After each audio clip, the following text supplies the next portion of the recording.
Karen, or Gimme Yarn 418, and this is just an update. This is not the bag I wanted. On what is going on in life. I just think I'm just going to call it That's Life. So what has been going on? I've been MIA for about a month. I've done some short little videos here and there, but come on, Dewey. Come on down.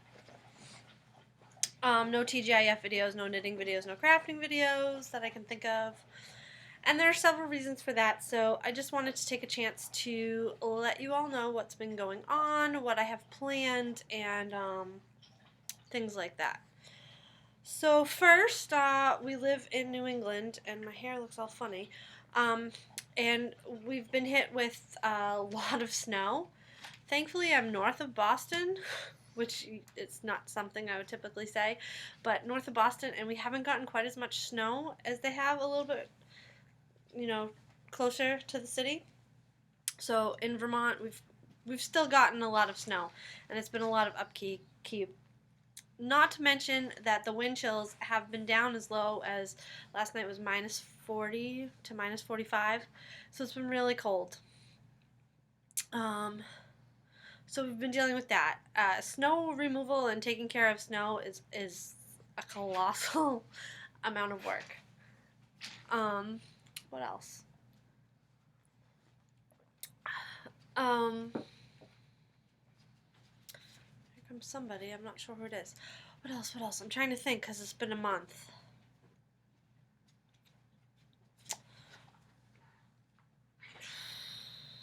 Okay, that was a lot of dead air. I have been doing a good amount of crafting, but not as much as I would like. It's just I think most crafters go through this, but it's just kind of a time of year, and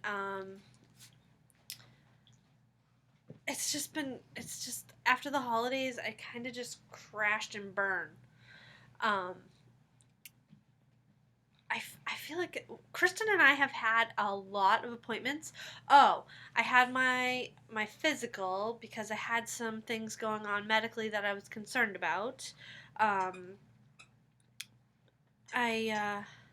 had to have an EKG because I've been having some cardiac issues, and I have cardiac issues in my past, but thankfully my EKG was normal, and we're going to retest again in a couple months, but at a different time of day, and see if they can reproduce what's happening at home.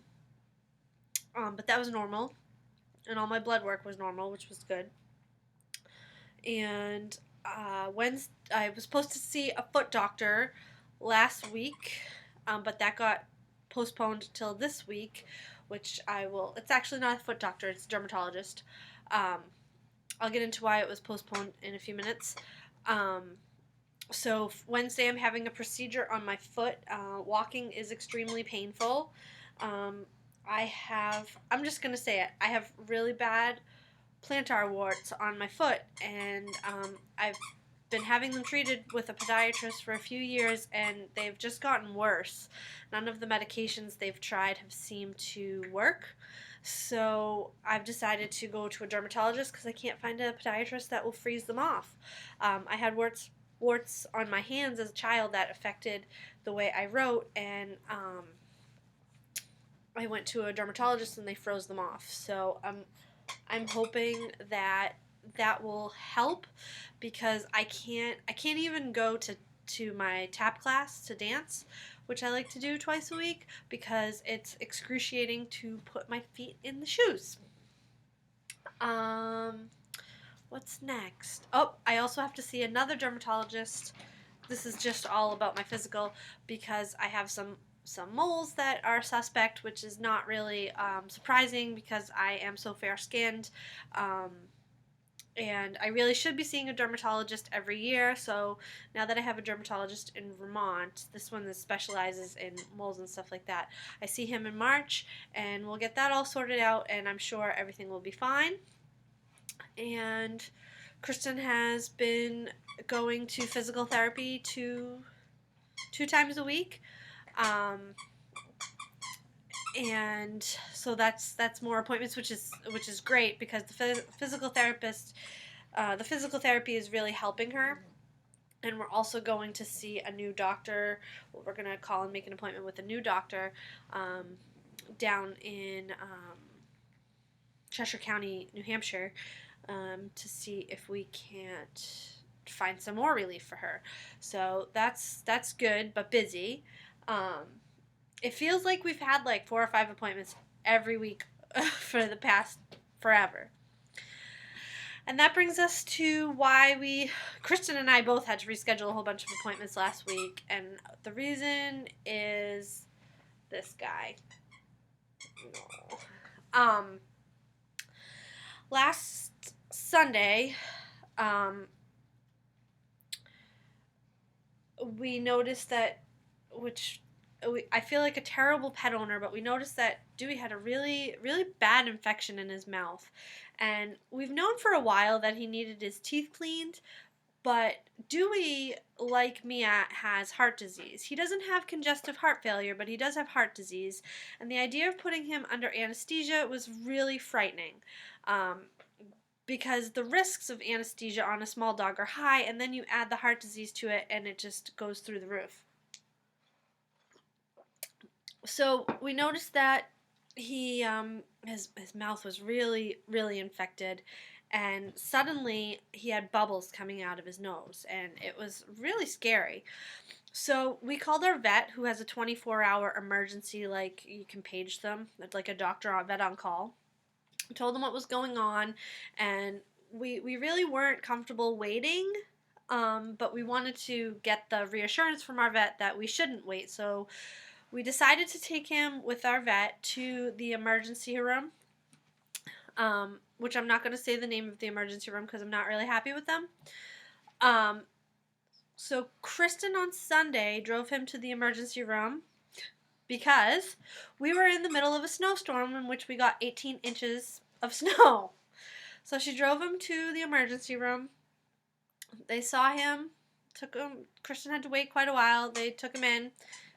And the poor little guy had a temperature of 104, which is almost 5 degrees over normal temperature for a Chihuahua. And they looked in his mouth and they said, yeah, his mouth is infected. He needs antibiotics and fluids, and he really should stay overnight. And hold on just one second. Kristen's leaving physical therapy now.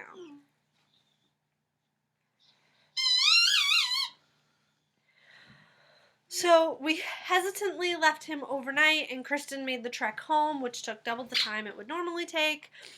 And she got home and, told me what the plan was. They were going to do some blood work to make sure that all of his organs were functioning normally.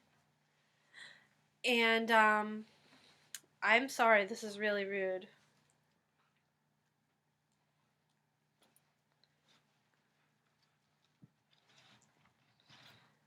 She was going to stop for coffee for me, but I told her that I really don't, an iced coffee, but it's really too cold to drink an iced coffee. I usually drink it no matter what. So they were going to do some blood work, they were going to give him some fluids, and then they were going to give him some medication for pain and some antibiotics. She says, are you sure? Yes, I'm sure. She's very sweet. Which was good because they assessed his pain level and they said his pain level was very high. It was at an 8 out of 10, which further made me feel like a terrible mommy. Am I a terrible mommy? No, you're not a terrible mommy. I love you. So Kristen came home, and about 3.5 hours later, I called up there and to find out how he was doing, if there was any change, how the blood work came back, only to learn that they hadn't done anything. They had drawn his blood, but they had not given him any antibiotics or medication because they hadn't run his blood. Apparently, there was a problem with the blood machine, and he was just sitting in his crate for 3.5 hours. And as I'm sure you can imagine, I was frustrated. Not frustrated. I was furious. So I asked them, when are you going to have the results of the blood work back? Is the machine broken? And they just said, no, it's fine. He should be having medication in the next 10 minutes. And fine, and please call me back. And his temperature hadn't come down. He didn't even have the IV in. 3.5 hours. He was the only patient in the hospital. I felt like they should have done more. Kristen and I sat and talked. We were really aggravated. We called our vet back. Molly says hi. Told her what was going on. She said it was completely unacceptable, but our hands were really tied. One, we were in the middle of a snowstorm and we couldn't bring him somewhere further away, and two, there was really nowhere else to bring him. So we decided, with the help of our vet again, that we were going to transfer him out first thing in the morning on Monday to our normal vet, and they would proceed with everything else. And we told them that we wanted his IV to remain in, and we would take him. And they said, oh, we don't usually do that. And I said, his IV is to remain in, and we will pick him up. So that was fine. Called again one more time, like 8 o'clock, to see how he was doing. He had his medications, and there was no change in his temperature. He had no appetite, and they were going to continue to monitor him through the night. Well, I couldn't sleep, and at 1:30 I called again, and they told me that they had taken away his food and his water because he was having surgery in the morning, which I knew nothing about. Kristen knew nothing about, and yeah, that's all they told me. But that he was resting, so the pain medication was working because he was able to rest, and he was kind of aware of what was going on around him, but he was resting. Kristen again. Maybe I'll edit this out, but maybe you'll just see real life. So I finally was able to fall asleep. We woke up about 6:30 the next morning because we had to get rid of all that snow so we could get out of the driveway. Now, the only one who watches this, I think, that would know this is Margaret, and our driveway is pretty colossal and pretty narrow and has a steep fall off on the side. Now I'm going to have to let Max out.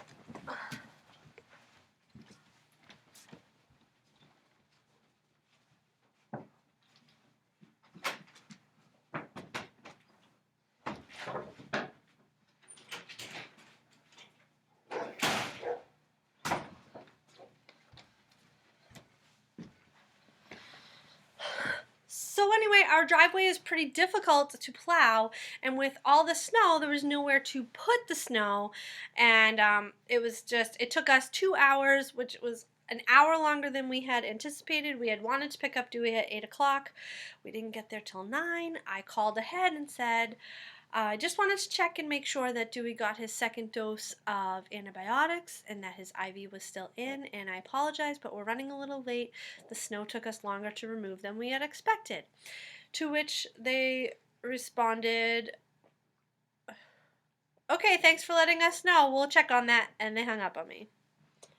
Something else happened at 7. I can't remember what it was, but it was just a colossal, it was one thing after another, and I was just so frustrated with this place. Not to mention, we've been to this place many times. It used to be our vet. We've lost faith in them. When we got there, they gave us an estimate, and they said, well, here's the deal. We can't treat him until you pay 75% of the estimate, which only bothered me because we have a long-standing relationship with this clinic, and they know us, and we're good for the money. But anyway, we paid the 75% up front, and when Kristen picked Dewey up, 1, he was not ready to be picked up, and 2, we had overpaid, and they wouldn't give us a refund. We were going to have to wait several days for a refund check to come in the mail. So that was just the icing on the cake, and I said, just get our dog and get out of there. So Kristen picked up Dewey, and he was really uncomfortable and really, the word we use is gorked. And brought him to our vet. Now, we kind of just anticipated that he was going to go to our vet and that he was going to, be kept on the IV for a little while and continue with antibiotics and fluids because the infection was so bad that we thought it probably needed to clear up a little before we could do anything. We were pretty sure that some teeth were going to have to come out, and we were prepared for that, and that he was going to have a surgery at some point, have his teeth out, some of his teeth out, and a cleaning, but that's not how it went. I was home with the 3 dogs, and Kristen was at the vet with Dewey, and she called me and said, Dewey's going into surgery. Are you okay with that? And I said, I need more information. So the vet got on the phone with me, and she told me that Dewey's infection was so bad that it went up into his jaw and had caused holes from the mouth to the sinus, which was sending mixed signals to the brain, and every time he took a breath, the bubbles were coming out of his mouth, and it was pretty much a life or death surgery. So I said, of course, do the surgery. Talked to Kristen. They couldn't give us any idea how much the surgery was going to be, which it wasn't about how much the surgery was going to be. It was about, making sure we transferred to the checking account so that we could write a check. Anyway, he went into surgery, and Kristen called me and said, there's a problem. They need to do an x-ray. He's foaming out the mouth, which was, or bubbling out of the mouth, which was a sign of fluid on the lungs. As you can see, Dewey's here, he's fine, so this story does have a happy-ish ending. So they did a chest x-ray, there was no fluid on the lungs, they continued the surgery, they sewed up the holes, he may have to have another surgery on the mouth, depending on how things go, and he was able to come home late on Monday. Well, when they did the chest x-ray, they saw that there were some large stones in his bladder as well as in his penis, and that they were not going to pass naturally. So he was going to have another surgery for that. Okay, I really couldn't process that at the time. Dewey came home. We were just glad he was okay. It was a very expensive day, 2 days, but he was home, and that was all that mattered. On Tuesday, we started to notice some bubbling coming out of his nose again. We panicked, and we called the vet, and he said, I really would like to redo the chest x-ray just to be sure that there's truly no fluid on the lungs. We'll send it out to have it analyzed and get a better look, because it was really just a quick x-ray during surgery. And he said, I'm going to cut you a break on the price, and which was very nice of him. He had the x-ray, and it's worse than they thought.